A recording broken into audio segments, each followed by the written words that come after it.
Good morning, everyone. Okay, I'm just going to make sure everything's set up here.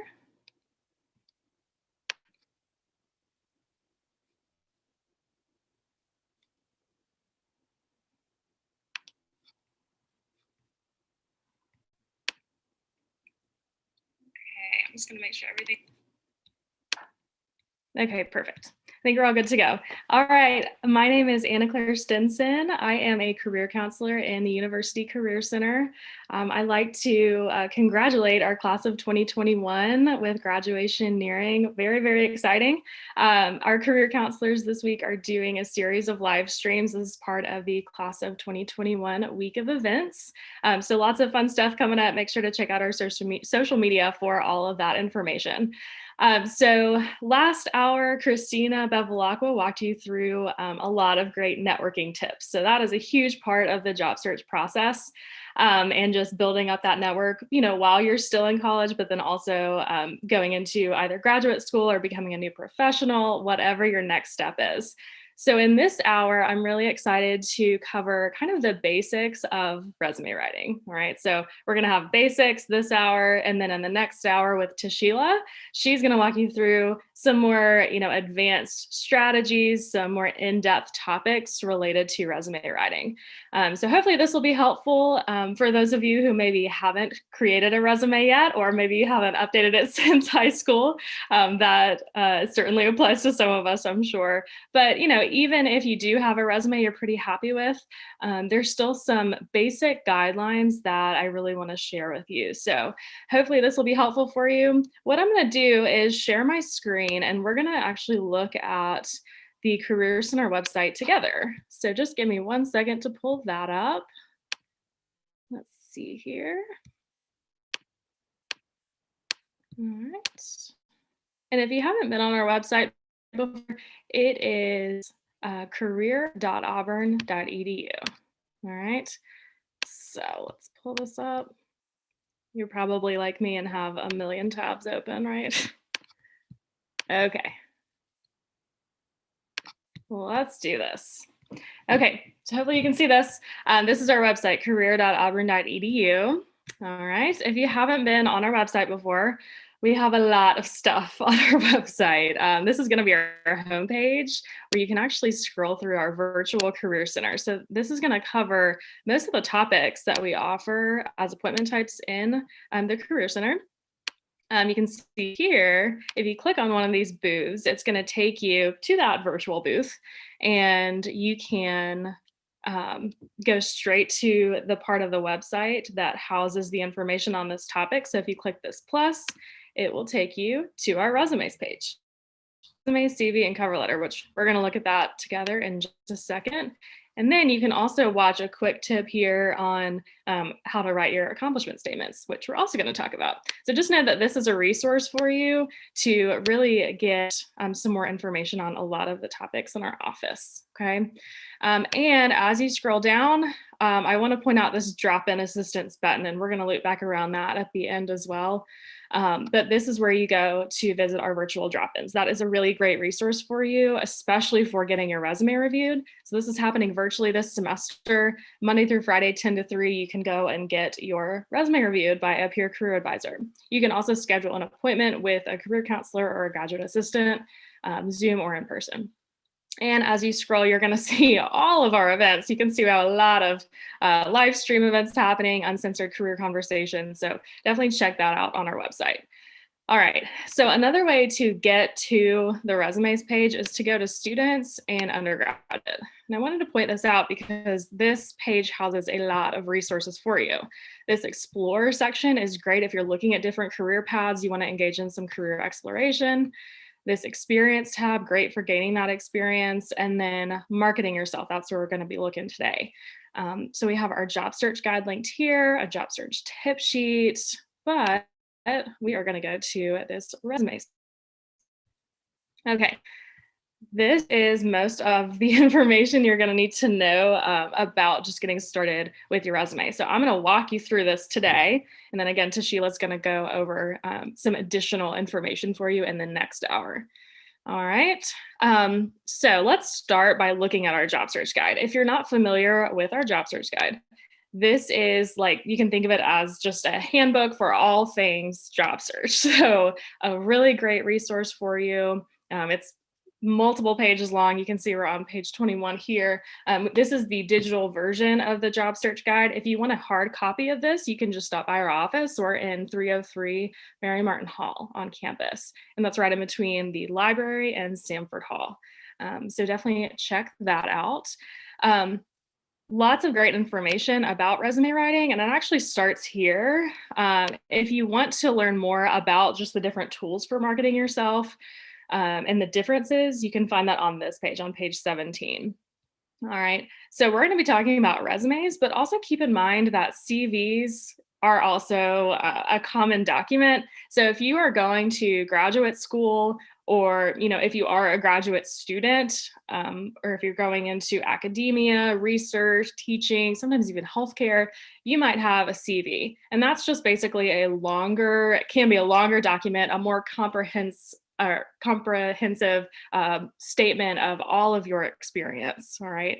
Again, this can be multiple pages long, and it's going to have most of your experience on there. So we're really looking at quantity with that. And it'll include additional sections like teaching, presentations, publications, conferences you've attended, classes you've taught, all of that stuff. A resume, on the other hand, is a much more targeted document, a targeted marketing document. So the worst thing we could do whenever we're applying for a job in industry, especially right out of college, is to have a multiple page resume, even a 2-page resume in a lot of cases, with everything you've ever done, especially if a lot of those items on the resume are not, directly relevant to what we're applying for, or if we don't kind of connect the dots for the employer in our, bullet points or accomplishment statements to show them how this experience aligns with this new position we're applying for. All right, so we want the resume to only include the most relevant information that we have, and just be very targeted, use the same language as the position, description, all of that stuff. Okay. So let's go over here and we'll talk about basic formatting for a second. We have kind of a list here of formatting guidelines. I do want to mention though, everyone does and should have a different looking resume, right? A different format, whatever you want. We want to take full ownership of this document, right? We don't want to use templates. We don't want to have a friend send us their resume and us just, make that our own, just change the information. We really want to start from scratch with the resume and, again, take ownership over this document and make it exactly how we want it. Now, with that being said, based on employer feedback, we have some basic guidelines that they're really looking for. So we'll go through these briefly. So margins, we want those to be, first of all, consistent on all 4 sides, right? And they can be between 3/4 of an inch and an inch, right? So we want that nice little border, but not too big of a border and not too small, okay? Font size, this is actually pretty important. So we want our kind of body text to be 11 to 12 point. 10 point is actually a little bit too small for some people to read. So we don't want it to be, unreadable for anybody. So 11 to 12 point is really, really nice.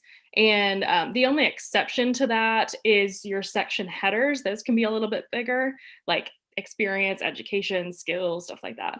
And then also your name. We want your name to be 18 to 22 point font. All right. Other than that, 11 to 12 point. And we want easy to read, fonts, typefaces. So this is where you can kind of insert some of your personality, but we don't want it to be unreadable or, too much in any way. We don't want any script. We don't want anything that's just hard to read. So traditional typefaces and fonts. So you can do Arial, Times New Roman, Garamond. I personally have Cambria. I don't know if I'm saying that right, but whatever you like, that is just easy to read. That is the goal there. And also make sure that you're looking at those typefaces and fonts in terms of like how it looks when it's bold and italicized and all caps. You want to make sure it looks good with all those styles added to it. All right, as we are printing our resume, if we're going to a career fair, if we're going to an in-person interview, a conference, whatever that you might need a resume for, you do want to print that on nice resume paper. So it's a little bit thicker than normal copy paper. And that's just because whenever you hand it to someone, it is a little bit heavier in their hands and it just feels nice, feels professional. We do offer in our office for you to get up to 10 free sheets of resume paper and your resume printed on that paper each academic year. So feel free to take advantage of that. And normal size, 8.5 by 11.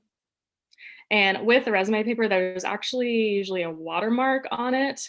And you want to make sure that that watermark is in the right orientation, facing the right way whenever you print it out. So just, do some trial and error with your printer. And you can get resume paper really at most big box stores. You can get it at the Auburn bookstore, anything like that. And, it's a little bit more expensive than copy paper. And you probably won't need the full pack. So maybe you just go in with a friend and buy a pack and split it. Okay, we do want our text color to be black. We don't want any color on the resume. And the reason for that is like twofold. So if an employer prints out your resume, you don't want them to be using any color whenever they're printing it. And we just want to keep it basic, right? We don't need orange and blue. We don't need, green, your favorite color, or whatever. We just want it really, really simple because it's not about the design really or the color. It's about the content. That is the point of the resume. And we'll talk about exceptions to that when we're done here. So the length, like I said earlier, we want that to be 1 page. All right. If you have a bachelor's degree, like once you graduate, current student, or less than 7 to 10 years of experience, and you're going into industry, we're really looking for that 1-page resume. And as you get more experience, you can go onto that 2nd page. But for right now, we're really looking for 1 page. All right. Now, I will say some exceptions to these guidelines. If you are a design student, graphic design, industrial design, maybe even apparel merchandising, interior design, all that stuff, where design is a central element of the jobs that you're going to be applying for, then sure, maybe the employer might be looking for a more designed resume.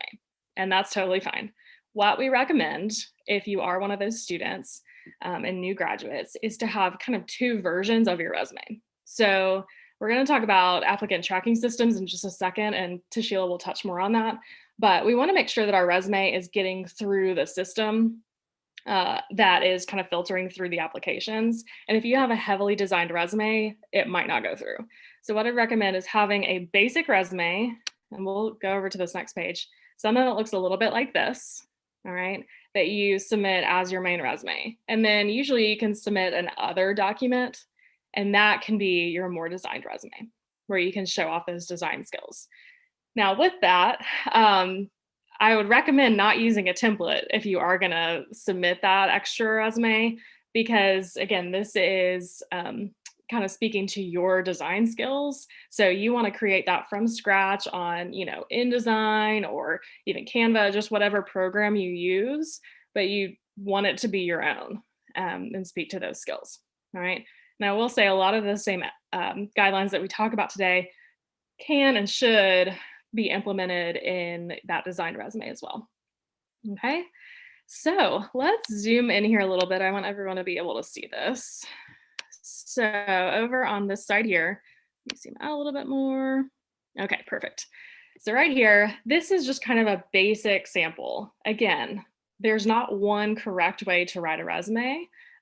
You can see right here, there's a ton of different styles and formats and everything. But, at the end of the day, there are some of these guidelines that we want to follow. So we're on 1 page, and I'm just going to walk you through the basics here, starting from the top. All right. And as you're watching, maybe take a look at your resume, mark it up if you want to, and take note of some of these elements. Okay. So at the top, we want our first and last name. All right. We want that to be the biggest thing on the resume. Like I said, 18 to 22 point font. You can bold that. You can all caps it, whatever.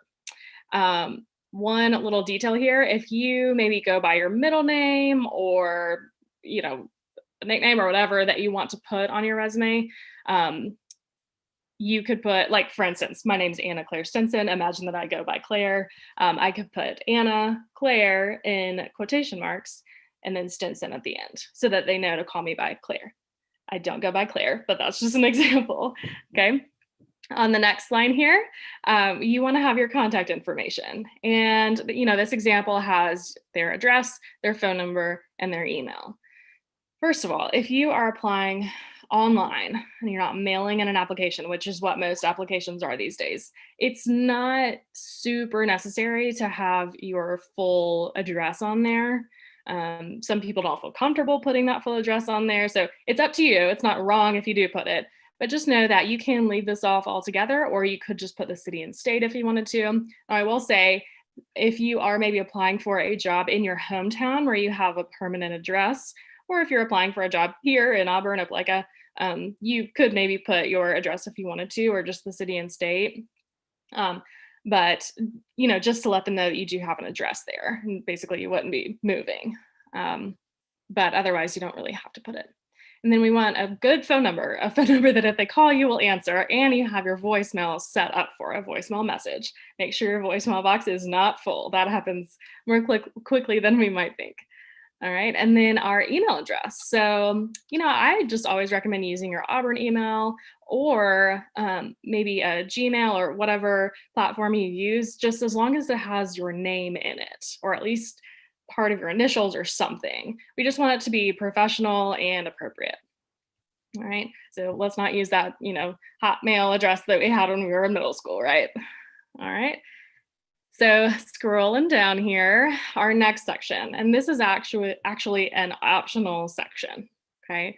Objective or summary. And these two things are different. So an objective statement is pretty short, usually about 1 or 2 lines, but it's basically talking about what you are looking for, what your intent is with this resume. Oftentimes we can hear it read like Auburn University senior studying apparel merchandising, seeking a full-time position in buying, or something like that. We don't want it to read necessarily like that because it's too broad. Okay. If you do have an objective statement, we want it to list the specific job title and company. So seeking a blank position at blank company, and then list out some skills that you bring to the position as well. Okay.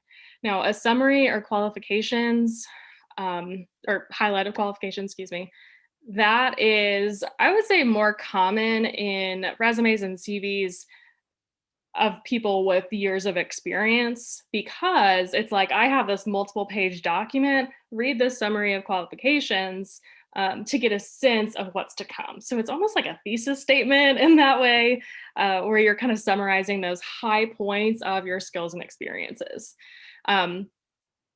So, for our class of 2021, this one might not be as helpful because, we're really looking to stay on that one page. And if you have this 3 to 5 bullets summary of qualifications, it's just taking up a lot of space, honestly, that you might want to use for these other sections here. Okay. So just keep that in mind. Again, totally up to you, but this whole section is optional.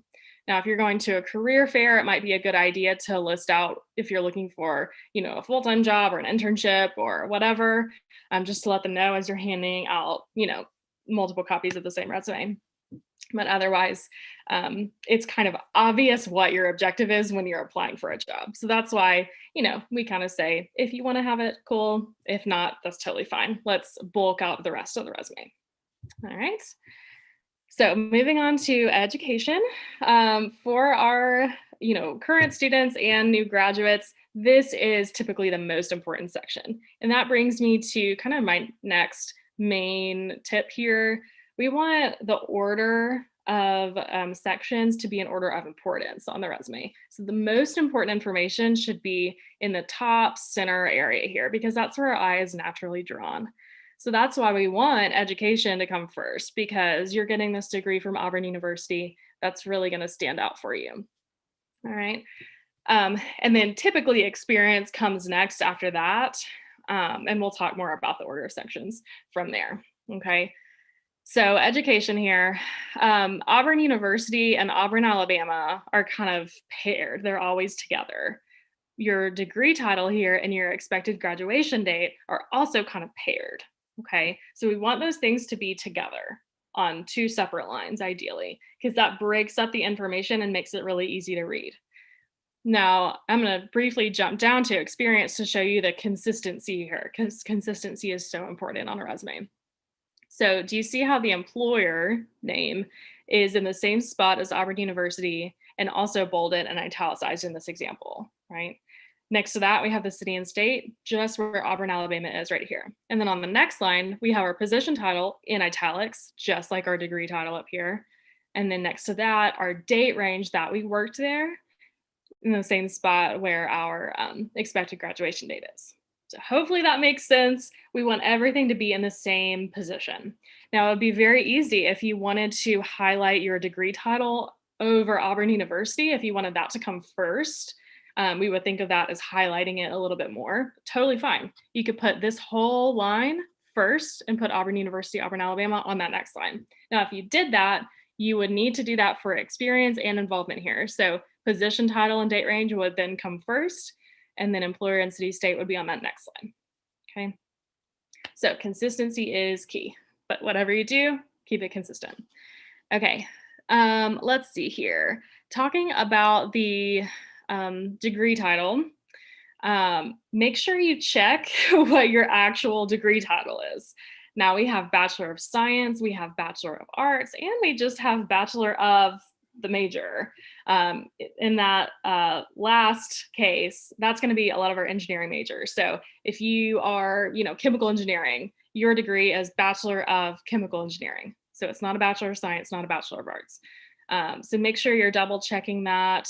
And also there's some majors out there, you can get a Bachelor of Arts or a Bachelor of Science in something like chemistry. So just make sure you're putting the accurate degree title on there. But we do want to spell this out if possible. So Bachelor of Science or Art in the major. So the full major there. Now, if you have a concentration or a specific track you're on, you could put that as a bulleted item underneath if you wanted to, and that would be totally fine.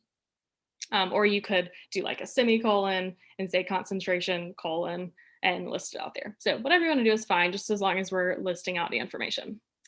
And then next to that, we would just want to put, for our class of 2021, May 2021 or August 2021, just whenever you are graduating. Now, if, a student who isn't graduating in the near future is watching this, you do not need to put the words, expected graduation or anticipated graduation, anything like that. You don't need those words. Just put the month and the year, regardless of where you're at on, the timeline of graduating, and they'll know what that means. Okay. And then bullets. That's where we add our supplemental information here. If you have a minor, go ahead and list that out. That's great. If you want to put your GPA, you can list that as well. A few notes about the GPA.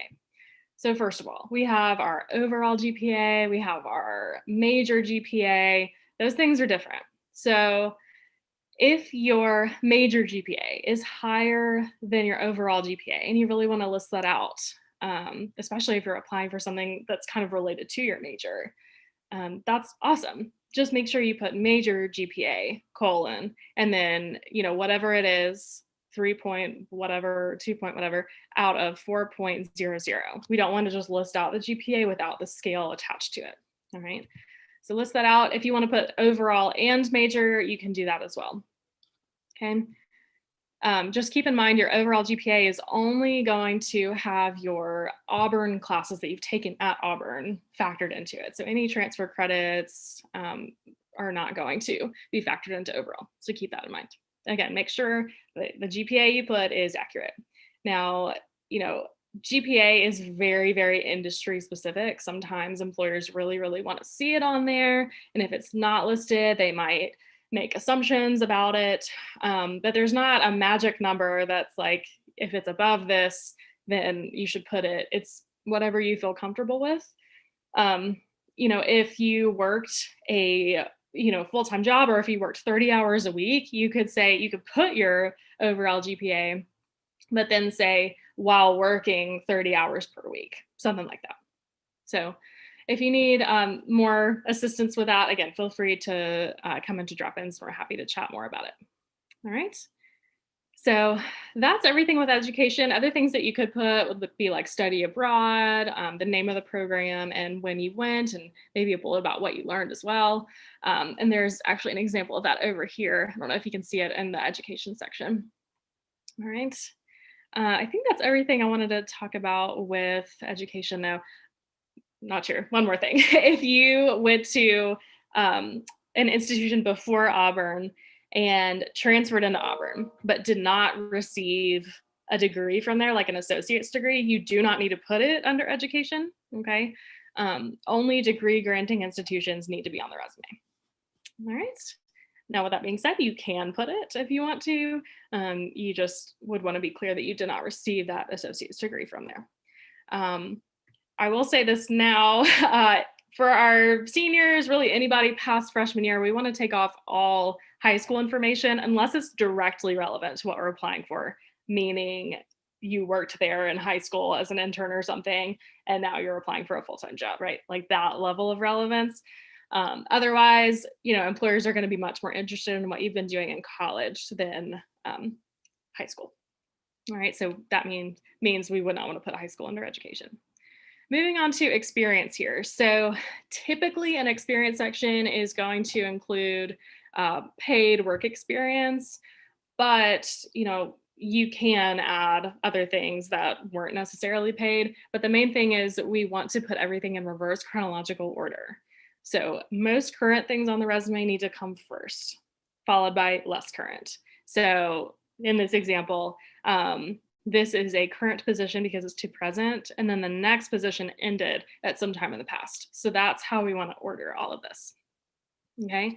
Like I said before, we have our 4 pieces of information: employer and location, and then on the next line, position, title, and date range. We always want to have month, year to present or to month, year. If you worked somewhere or volunteered somewhere, say it was like January 2019 to May 2019, you want to put 2019 with each month, all right? You would not put January to May 2019, okay? And one other thing I want to mention with applicant tracking systems, Tashila will talk more about this, but think of it as an AI software that the majority of small and large companies are using these days to filter through applications and toss out ones that don't match certain requirements or that are unreadable. There's many things that can make a resume unreadable. And one of them is the little hyphen here. So these are relatively new guidelines, newer than whenever this job search guide was published. You want to make sure that there's no space in between the hyphen and the words or the numbers.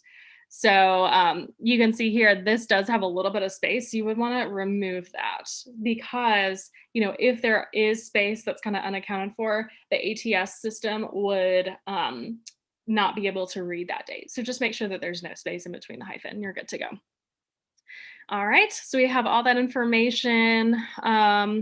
Let's talk about bullet points for a second. So I'm going to show you some more resources in a bit for like a tip sheet for how to make your accomplishment statements. But basically, we want to include a really strong action verb to start off each accomplishment statement, and then talk about the details of what we did, right? Always thinking about that new position. But then at the end, a way to kind of expand on your bullet is by talking about the purpose or the why, the result, or the method. Okay, so those things are really going to help strengthen your resume, and we'll talk more about that in a bit. But we want to have, there's not a magic number for number of bullet points. Typically we see 3 to 5. You can certainly have less than that or more, just depending on how involved you were in that particular experience. Okay, let's see here. Trying to scroll down just a little bit. Okay. This second example here is a great way to show progression or advancement from one position to the other within the same organization. So you can see here we have the employer, city, state, and then position number 1 and date range, and then position number 2 and date range here. So position number 2 would be the first position. So let's see. Imagine that you were the social media assistant at a certain office that you worked at, and that was your first position there. So you would put social media assistant, date range, and then bullets of what you did there. And then say you got promoted to social media manager. You would put social media manager as position 1 here and list all of that out. Okay, again, that most recent first is going to be important. As you're thinking about your bullet statements, really try to quantify information as much as you can. Okay, and then moving on to involvement. This is a huge part of a lot of our, new graduates' resumes, because it's not just about what you're learning in the classroom, it's also about what you're learning outside of the classroom. So we want to kind of format this similarly to experience if we can. Now, there is a way to do a one-line format, and there's examples of that in this section here. I don't know if you can see that, but we have the organization listed, city and state, and then the position title. And that position could be member, participant, secretary, president, chair, whatever you were, and list out the date range. And then, I really recommend having at least one bullet point talking about what you did, right? A lot of times I see resumes with just a long list of organizations, but no bullet points, no accomplishment statements or contribution statements. And, it's good in a sense to see, oh, this person was involved in so much, but at the same time, the employer isn't getting a sense of how those organizations are going to help you be successful in this new role. So you have to do that for them. You need to connect those dots. So have at least one bullet, talk about what you did, how you contributed, and just be detailed about that, just like you would an actual experience here, because whatever you're involved in, I'm sure that is fantastic experience with transferable skills to whatever job you're applying for. All right. So let's take full credit for that and take advantage of that. Okay. You can also list professional societies that you're a part of. And this is kind of an example of how we could list everything in one line.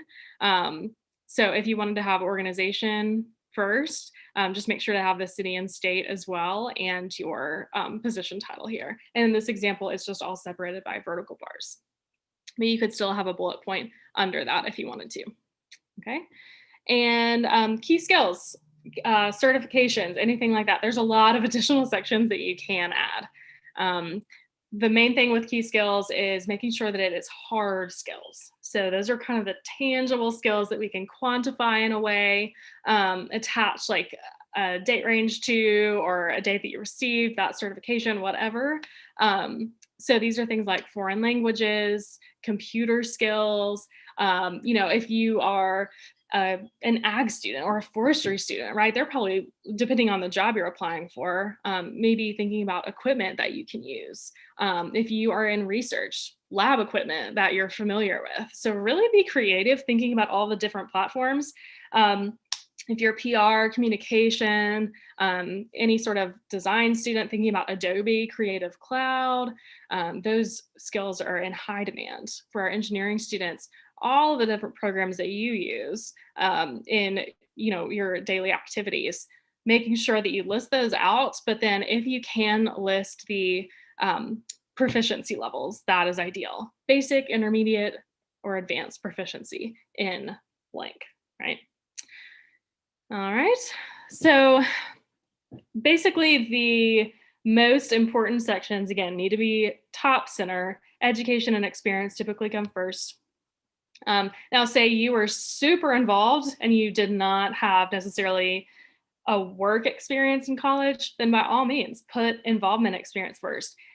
You can be creative with the language of the section headers. You could say leadership and involvement experience. You could say relevant work experience. You could say in a separate section, additional work experience. So if you have a lot of relevant work experience and you want to highlight that first, especially if it wasn't necessarily the most recent thing that you've done, list that first and then have a different section, like I said, additional experience to show, yes, I have all this other experience that I have these transferable skills for. but I also have that relevant experience. Okay. So that is the basics of the resume. Now I'm going to scroll back out here and briefly walk you through the rest of these pages because there's a lot of stuff on here. And it breaks it down here on this separate page. Here, let me scroll in a little bit more or zoom in. So different examples of these main sections here. So headings, you know, I encourage you to manipulate the space on the page as much as you can. So say you are just over on that second page, right? And you're trying to get it down to one page. And your contact information maybe looks like this one, the Mary Lynn Baxter one, where the contact information is taking up 3 separate lines, right? You could very easily condense that into one line, like the Samantha Harrisman or Abby Dagens example here. So list out the experience all in one line. Truthfully, that's how I prefer to have it because I want to have as much space as possible for all of my experience. So just have it on one line and you're good to go. For education, again, you can swap whichever one you want first. Again, just keep it consistent. We have minors listed, GPAs, Dean's List. That's another one you can add. You could have a whole awards and honors section if you wanted to, kind of towards the bottom. If you don't want to have a section like that, you just want to highlight Dean's List. This is how you do it. You say Dean's List as a bullet point, ideally, and then list out the specific semesters that you received or that you were on the Dean's List. So fall, spring, summer, whatever that you were on it. Okay. Let's see here. I think that's all I wanted to mention here. If you are a graduate student, your, again, most recent experience is going to be first. So you're going to have that master's listed first, just the same way that we talked about. And then under that would be your bachelor's degree. Okay. And one other thing, something that some people like to do is put this extra information over on the right side. So looking at this example here, you can see August 20, whatever is over on the right in Auburn, Alabama. That's okay if you do that. A couple things. Make sure that it is all perfectly right aligned and there's no jagged edges, but also another ATS thing, another applicant tracking system thing. We want to make sure that we have some sort of divider in between these different pieces of information. So if you do have it on the right or even right next to it, like this example, have a comma, have a semicolon, have something just to separate it. Otherwise, the ATS is just going to read it all together and it'll be jumbled up. Okay, so just make sure there is a divider there. All right, now looking down at experience here. I know this is a little bit small, probably can't see it too well, but really nothing different here. Again, if you do choose to have the information over on the right-hand side, just make sure that it's the same for experience, involvement, all of your other sections there. But this is a great spot to look at, on your own time, just to get a sense of how the bullets are kind of supposed to read, those accomplishment statements. So for example, I'll read you one here if it's a little hard to read. So this is a past position. So we're using past tense verbs. And this was an estimating intern. Okay, so collaborated with 2 estimators to evaluate project costs totaling $1.2 million. So that's an excellent bullet point because we're starting with that strong action verb. We're quantifying how many estimators, 2 other estimators, right, to get a sense of the size of the team. And then the purpose, to evaluate project costs totaling 1.2 million. So we talked about the purpose there, but then we also quantified how much those project costs were. Sometimes it can take a little bit of digging to find that number that you need. It's okay to kind of approximate, but we do want to be truthful. We don't want to over embellish anything. But I encourage you to kind of take the time to find that information out. For example, on my, I have a CV, but on mine, I took the time to go back and see how many students I've met with in my time as a career counselor. And that's listed on my CV. So, and you can put kind of a rough estimate, like just thinking of something like 1,000 plus students, right? So it's okay to approximate, but do take the time and find out as much information as you can about those numbers, okay? And then going up here, we have additional sections. So things that you might want to think about. And again, we want to tailor our resume for each individual application that we are sending in. And that takes time, but it's really, really important because employers and HR representatives can spot a general resume from a mile away. So don't let that be you, okay? So this is where we can really tailor the information as well. So maybe on one specific resume, you don't even have a skills section because that employer isn't really looking for that particular skill set. Maybe they're looking more for soft skills. Um, and if you do have that skills section, again, make sure that it is those hard skills and not soft skills.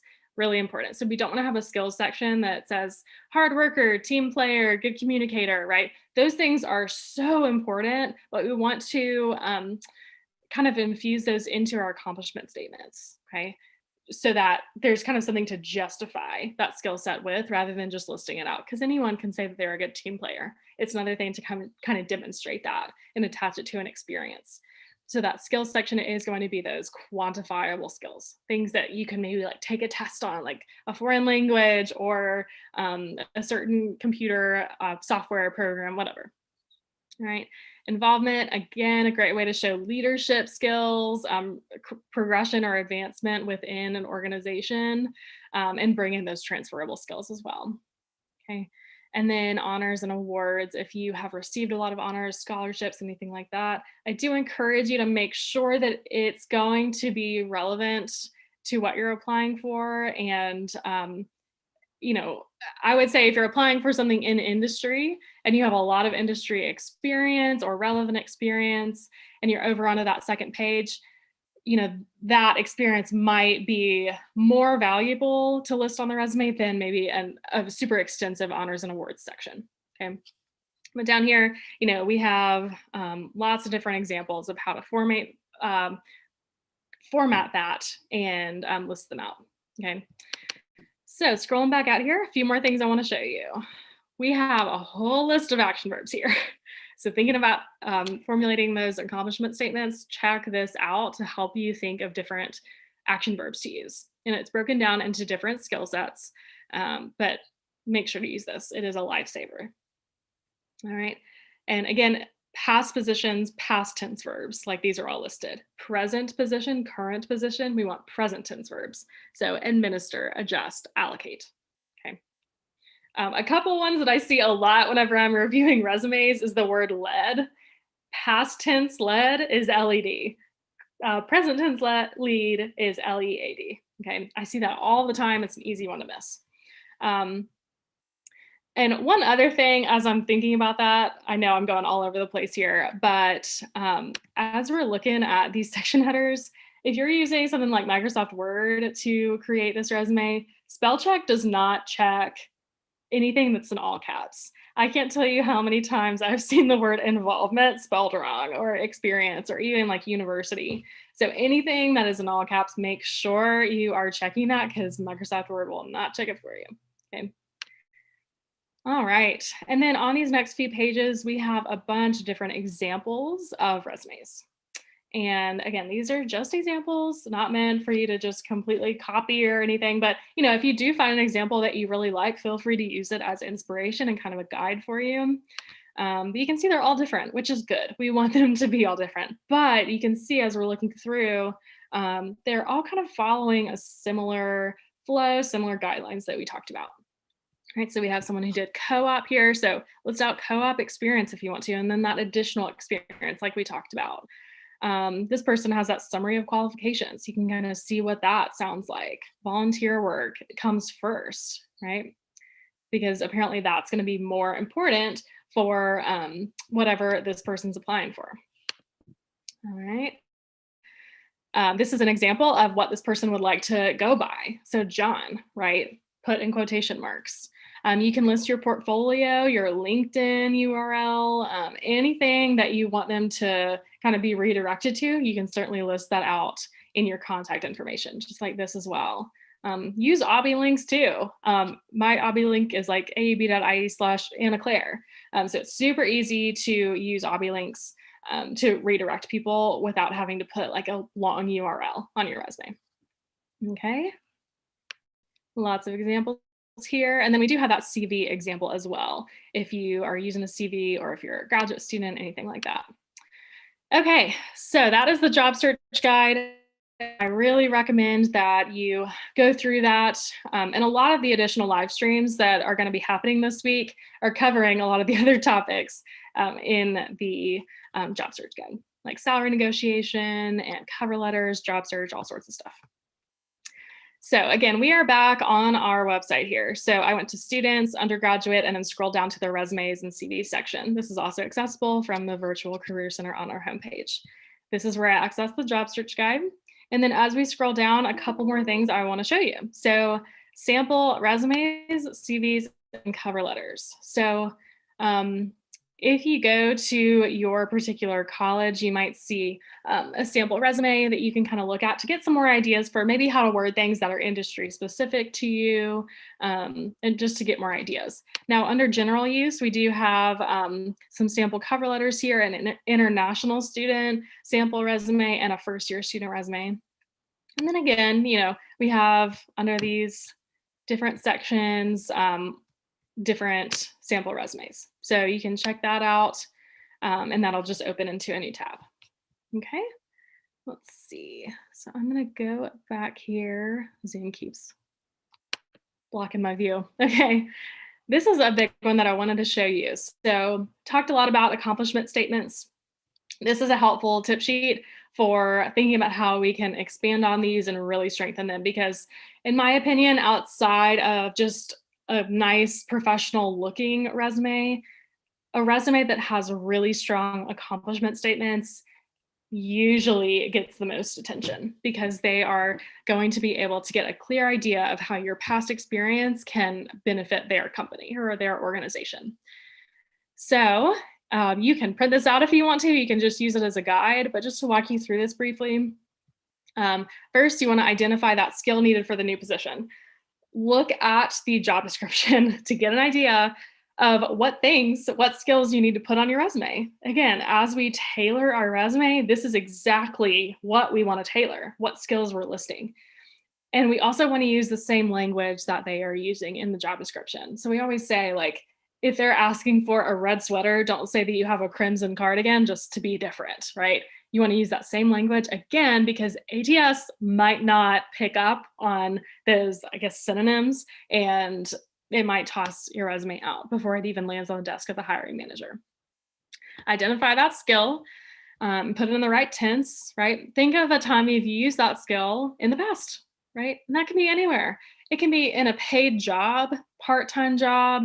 A lot of times I hear from students like, oh yeah, I only had a part-time job at a restaurant or in a retail store. I can't put that on a resume. So not true. That is great experience. Put it on your resume. With all those other factors in mind, making sure that the most relevant information is on there. But great transferable skills. Either one of those is communication, organization, teamwork, leadership, lots of great stuff that we want to highlight. All right. Then you want to select an action verb associated with that skill. Go back to that action verb list in the job search guide to get some ideas. All right. Describe that task. Talk about the details of it. Don't be afraid to list out those details.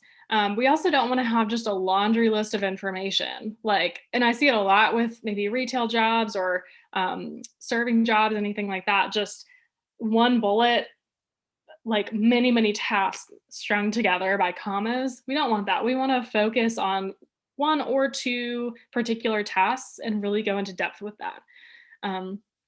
So describe it and then talk about the result, the reason, or the how. So that purpose, method, result. You can do all three if you want, or you can just do one or two, whatever you want to do.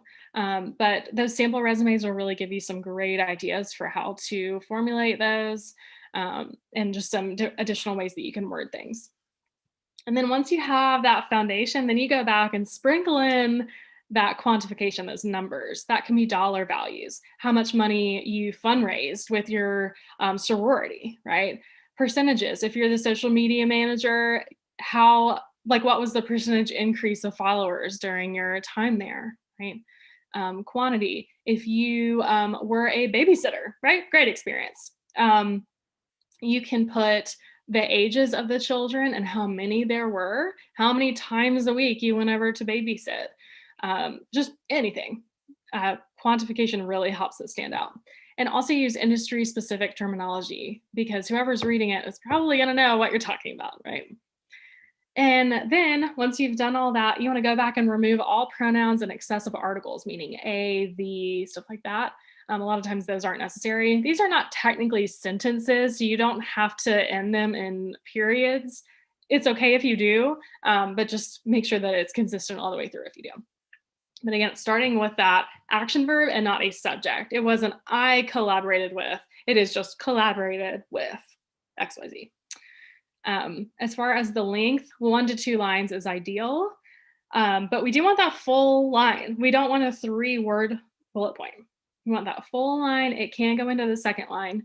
If you find that you're on the second line, but only like maybe 1 or 2 words, those 1 or 2 words taking up a whole line. So you might consider either expanding it a little bit more if there's more detail you could add, or shorten it just a little bit. Okay. And then we have our magic formula here, putting all of this stuff together, and then you can write it out down here.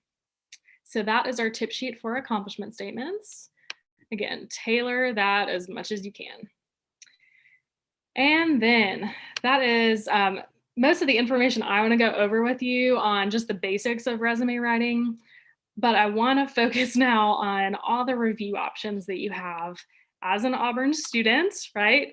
For our class of 2021, we are still seniors, about to finish off the semester and your whole college tenure here. But keep in mind, 5 years after graduation, you still have access to our services. So we still assist and meet with and help alumni up to 5 years after graduation. And that also applies to our graduate students. So even if you're a graduate student graduating, you still get that 5-year service. So keep that in mind.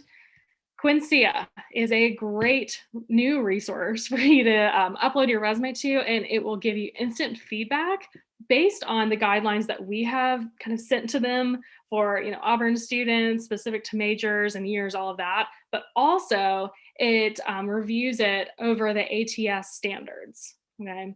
So that little hyphen trick I talked about, having the semicolon or comma after information where the information is right aligned, all of that stuff, that's all ATS. This is going to review it based on that, okay? So you can watch this brief video to get a sense of what ATS is and why it's important. Then you can also access Quincia here. You just want to use that Auburn email and log in. Now I will say you can also use Quincia to practice your interview skills. You actually might have an interview coming up that you're not meeting with an actual person for. It might be, a computer program interviewing you, recording you, and you just submit your answers, and then it goes off to the company. You can use Quincia as kind of a mock interview tool as well online. So check that out. In addition, in-person reviews, or right now virtual reviews, drop-in hours. I can't stress how important just using those great resources. So again, Monday through Friday from 10 to 3, you can click this button. It's going to take you to a Zoom room where you can, you'll sit in the waiting room for a second and a peer career advisor will let you in. They are highly trained to be able to review your resume and a lot of other career development topics as well.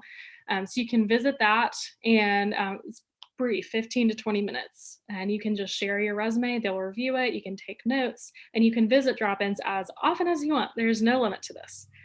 Okay. We do recommend using Quincia and change or make those changes before you come into drop-ins, but you don't have to if you just want to get that resume reviewed. In addition to drop-ins, you can make an appointment on a handshake with a career counselor or a graduate assistant, and we're happy to review it as well. All right, and then e-resume reviews, another great resource. If you aren't available during these times, or you're not able to make an appointment, there's no times that work for you, you might consider using our e-resume reviews. So basically you want to check out this criteria, make sure it's none of these things, and you submit your resume, and then one of our staff members will screen share or screencast a video of your resume on the screen, and we just kind of walk through and give you feedback on that document, and then send you that video, and then you can make changes as you watch it. So that's kind of how that works. These are all free for you to use, so I encourage you to take advantage of that. And then again, you can come into our office and get those resumes printed for free, up to 10 sheets per year. Okay. So I think that is everything I have for you. Tashiela is going to be with you in just a few minutes to really go over even more in depth on how to create a resume. But this has been a pleasure. Hope it was helpful for you. If you need anything at all, feel free to contact our office, and we are happy to help. All right. Have a wonderful